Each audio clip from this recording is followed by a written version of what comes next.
Uh, We're we live. got. Yeah.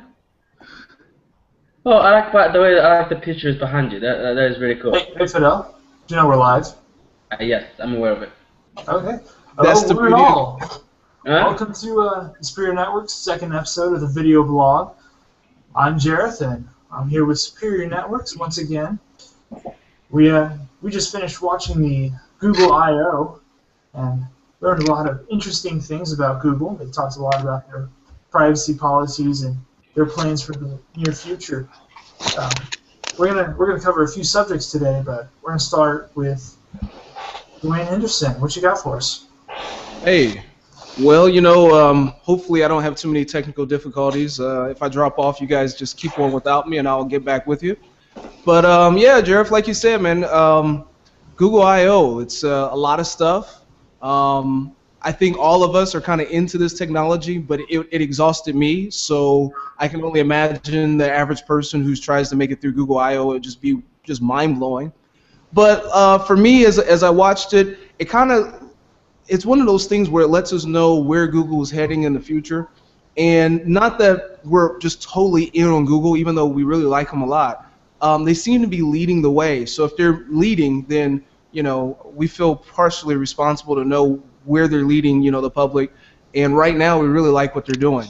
So one of the things that really, stood out to me is how they're unifying everything. How if we have one thing on our screen, let's say it's on our phone, we can look at our risk and pick it up on our wearable, and then we can interact with that, move it over to our tablet, move it over to our phone, and it's just kind of seamless as it goes all the way through. And oh, by the way, they said, hey, we have applications not only for a wearable, but now we have an operating system for the TV and for your car. So I thought that was really cool. That stood out to me. Yeah, that Yeah, was really amazing. yeah. The self-driving cars, I can't wait to get my hands on one when I'm big and rich and Right, lazy right. enough that I can sleep on the way to someplace. I know, right? I think those applications, especially like those native applications that they implementing as a native application that comes with the Chromebook. I think that was actually a great idea because before Right. you will have to have at least a third-party application or to be able to open like a Word document. Mm-hmm. But now seeing that those applications that are making to be being native in a Chromebook, it's really cool. They're Yeah. really actually slowly making the Chromebook much bigger than what it is. Which by the way, it's a good idea, but it's becoming cooler now.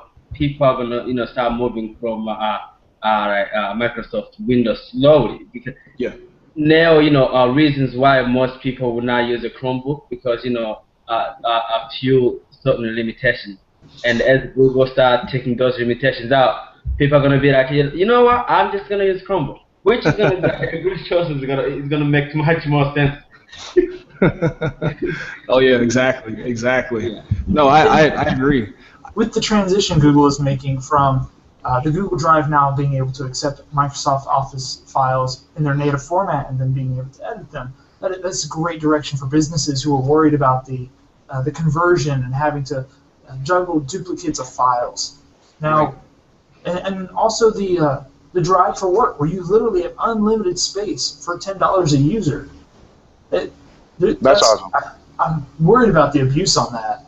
But how do you maintain or control something like that? So I saw you on the chat when you said about the abuse. What do you mean, Jared? How do you see people potentially abusing it? I'm thinking about IT resellers who want to sell backup, and instead of hosting, say, their own cloud, they just say, "Well, I'm going to charge you $1 a gig or 8 cents a gig to back up to my thing when I don't even have a storage, and I can put it up to my Google account." I see. I see. So just using it as raw storage, like a Dropbox sort of thing. Right, Yeah. but it's Well, just massive space. right. I think people will try to do that, but I think not Microsoft, goodness gracious. I think Google is making um, this whole thing's so big that you can't help but to use it for its original purpose. I mean, the fact that your phone, your tablet, your computer, everything's connected to Drive, I think they're putting it in front of you to where you can't get away from it. So even if you try to abuse it, I think we're just natively going to happen to start using it. Yeah, that's definitely the way technology's moving. It's just you got to have it. You're going to move away from having personal storage to everything is going to be located out on the internet. Right. Right. Pretty cool. Collaboration between people, like the same idea that they have with the Google Apps for businesses. Right. Collaboration between devices. Right. Which was the big thing in our keynote from Google. You know how to be able now I think it's coming out yet now with the Chromecast you can your friend does not have to be on your Wi-Fi. Oh right. Yeah, can instantly get your to your TV to the nearest Chromecast. So I think that's the original purpose. When they came up with the idea of Google Apps was that your coworker is somewhere else, right? You have a document. And you drop in that document, you both are using the same document, right? And you both are using the same document, right?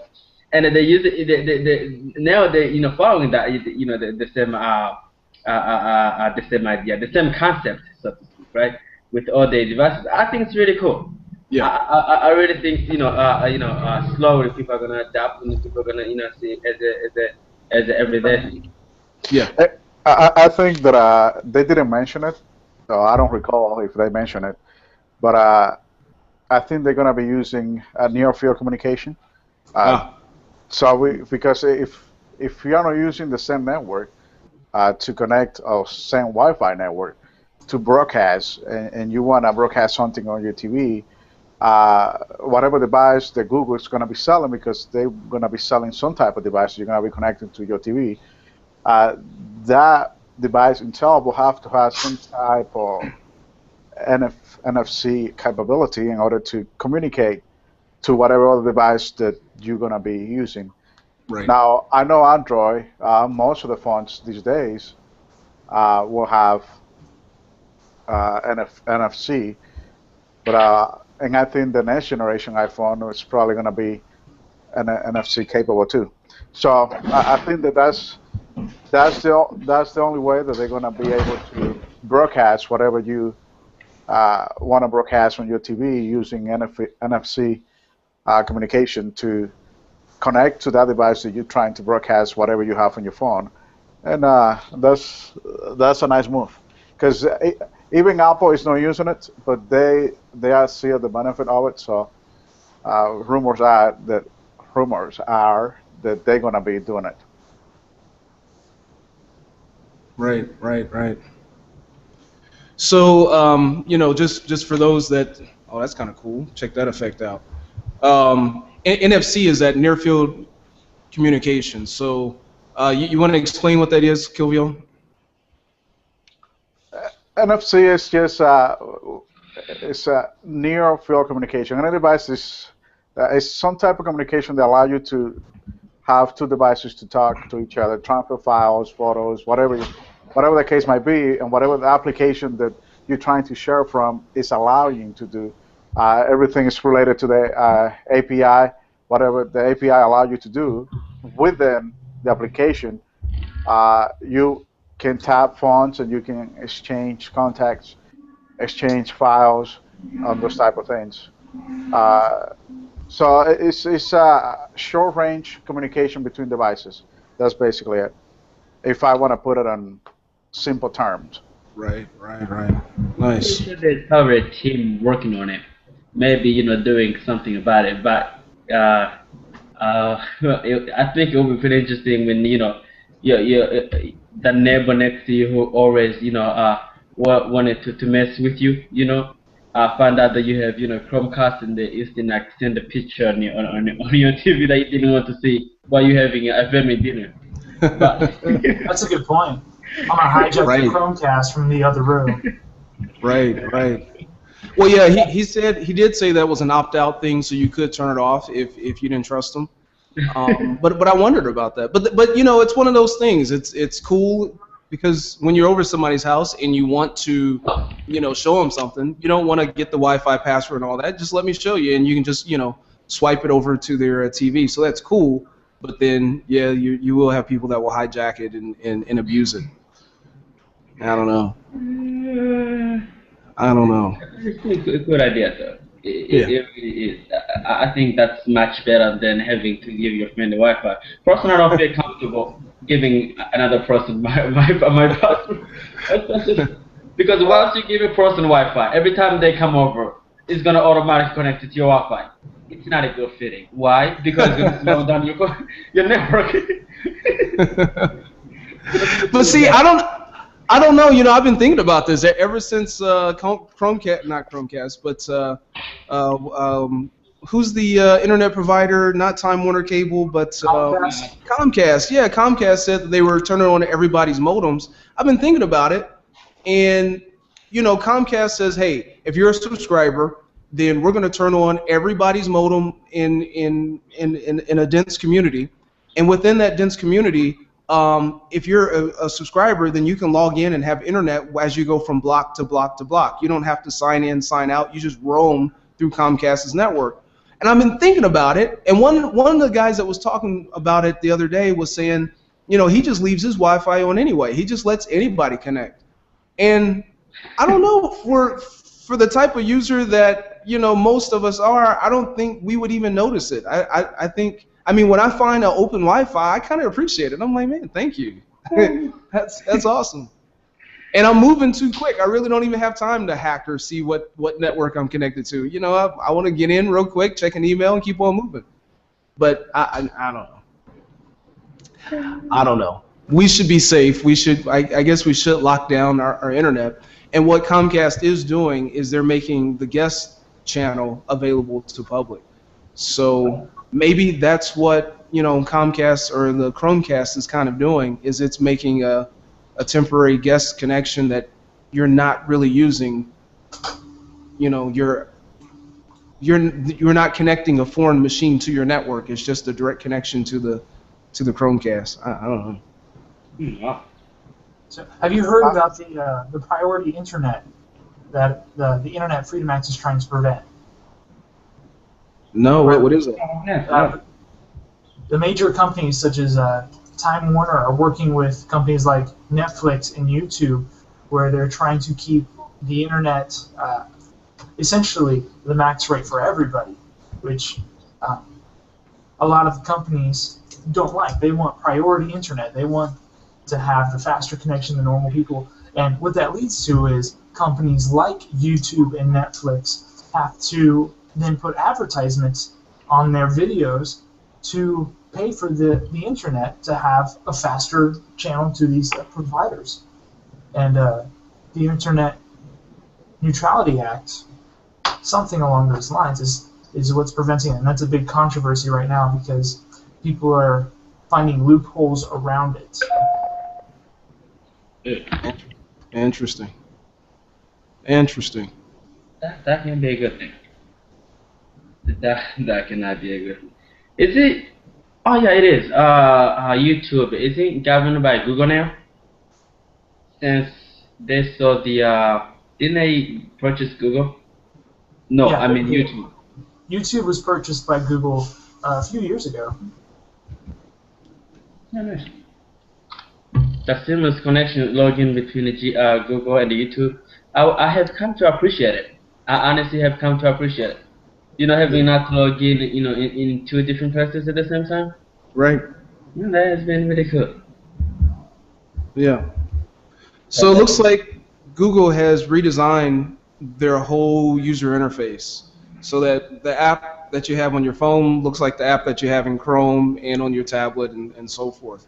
And then it adjusts according to where you're at. So I think that's kind of cool. Which is almost the same thing as how Apple have done it maybe a couple years ago. Really? You think so? How? You know, because and I'm taking some of it from the you know, the keynote that we just listened to, right? Now you can get a notification from your phone to your Chromebook, right? Right. earlier Google has found out, right, a way to no, Apple has found out a way, right, where you can receive a text message, goes straight to your phone, to your laptop at the same time. Okay.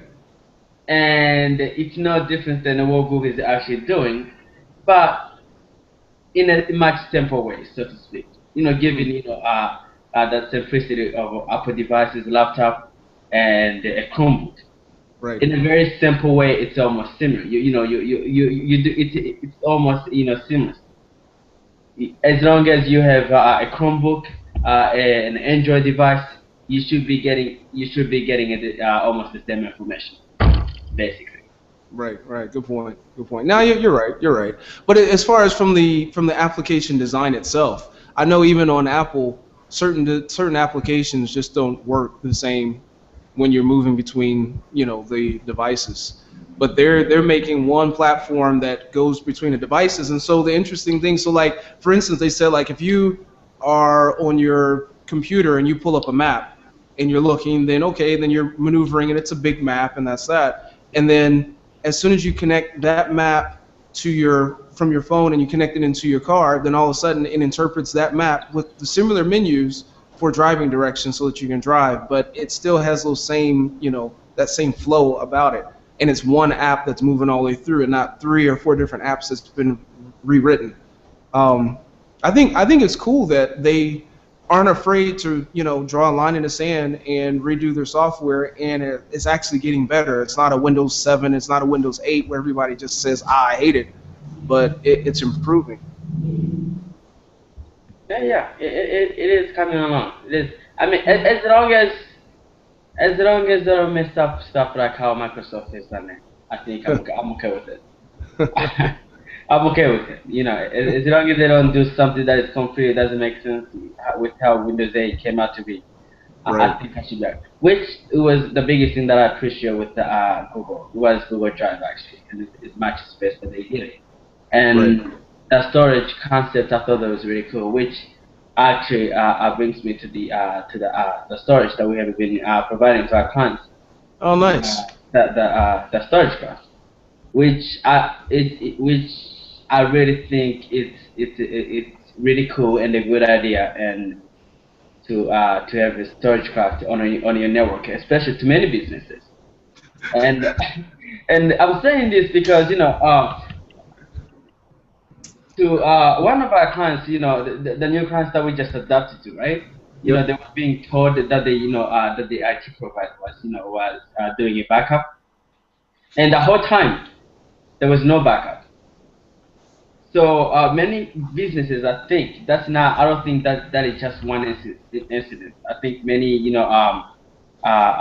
companies, they're being told one thing when something else is happening between. And as imperative as it is to have a backup, I think it's a really good idea to think other plausible few options out there, and I count storage cards to be one of those options among others. Yeah, StorageCraft is a nice option.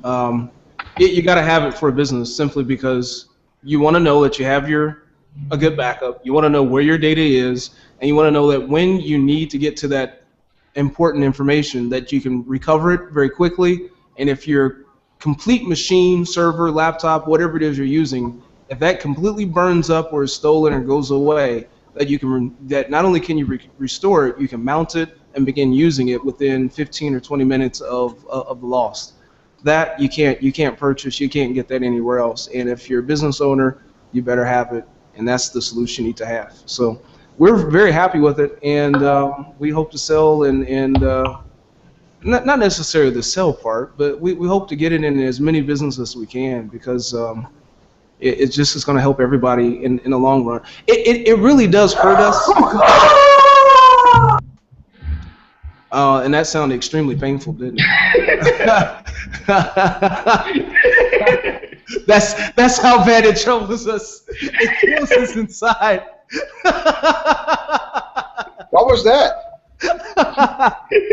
That's the pain that I feel inside. For everybody that doesn't have StorageCraft. It sounds just like that. Well, that's the sound of a hard drive failure, and that's why you need to have a storage craft. Absolutely. Most If you don't want if you don't want to make that noise, you need storage craft.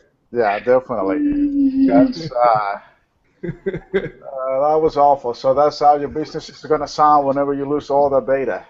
most Hurry businesses up. you get to ask, be like, hey, you're doing a backup, right? Right. Can I get to my backup at any moment? They go to ask all these really good questions after the disaster happened, after the flood happened, after a server went down, after something terrible got down, right? That's when they turn on to the IT, be like, oh yeah, can I recover my files? Can I get to these files? Can I do this, right? Right. Really, that was actually a good question when, disaster, before the disaster happened. When something already happened, then that's a problem. Because when there is actually no backup, I'm pretty sure there's going to be some sort of explanation, but it's not going to be satisfactory, as you might hope. Oh, yeah.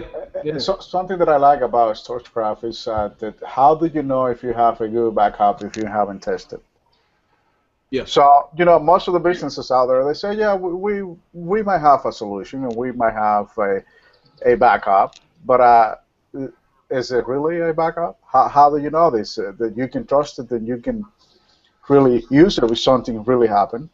So that's where StorageCraft comes in, and they do an awesome job with the data that they storage for you, and the software that they use to help you back this data up is one of the best, if not the best, out there.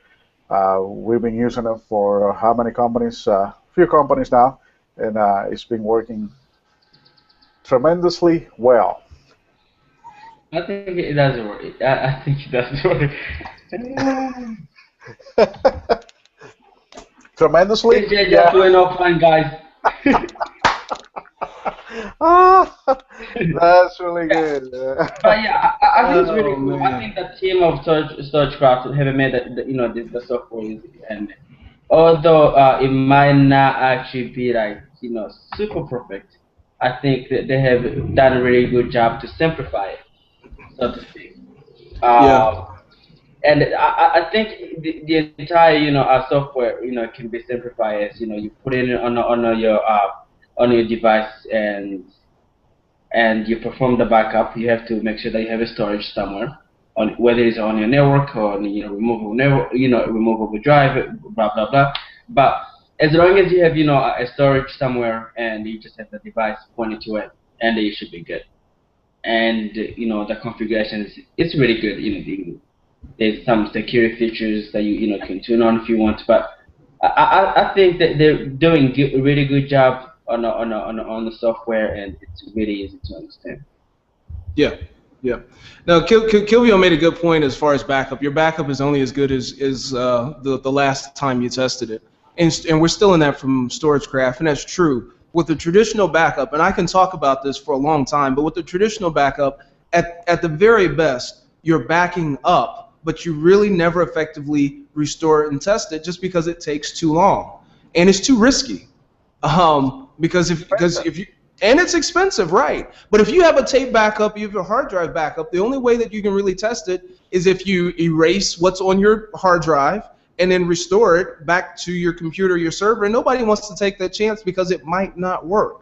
Well, with StorageCraft, you take an image, you have the backup, you can point the software to that backup. There's Superior Networks. There it is, right there. You point that to your last backup that you made 15 minutes ago, and then you can mount it and activate it and use it, and you can open applications, you can move around and use it. That way you know that your backup is working and it's consistent, and it's something that you should be doing every month or less, and that's something that we do for our clients. So StorageCraft, we can't say enough about it. We're really excited about it. We really like it, and everybody should have it. Yeah, definitely. If you're running a business, whether it's a small business or a big business, you need to have it. Yeah. You cannot run your business without it because in a simpler way, it's the best thing to back up your data. And nothing else works better than StorageCraft, and we know it because we've been in a couple of seminars, and it's nothing else better than that. Yeah. So just give us a call. Give us a call. We will help you out. Superior Networks, 937-995-2480. I will be the one answering your phone calls. So that's all you have to do. I mean, he really means it. He's the one who's going to answer the phone call. Yes, definitely. I'm the one. I'm the one. Kilvio Madera, Kilvio. So I heard an earful from Fidel yesterday. He was working with a technical support team, which, you know, this company shall remain nameless. But they have a pretty good product, but their support is terrible. And so it's nice to know who you're going to call when you pick up the phone. So give us a call. Kilvio will answer the phone. If he's unavailable, Jared or myself will answer the phone, and Fidel will save the day. He'll show up and take care of your problem. Yes, I will. Just like Superman. I'm going to go with the Iron Man on this one. All right, cool. Big idea is you I guess the point is you just have to make sure that you protect it. That's it. That's it. You got it. Cool. So I think we can edit a lot of this out. I mean, there's a lot here that we've been talking about that may or may not make the final cut. But just including switching the including your editing the edits that you're doing right now. Including the edits I'm doing right now on Hangouts. Hey, it's kind of cool, man, that we can play with this thing. Check him out. Kill me. Oh yeah. So while we're goofing around here and showing out the power of Google Plus, because I don't think too many people know what Google can do, I really want this to be an informative piece. I want it to be light, and I do think that there's portions of what we're doing that we can shorten. It doesn't have to be so long-winded. Mm-hmm.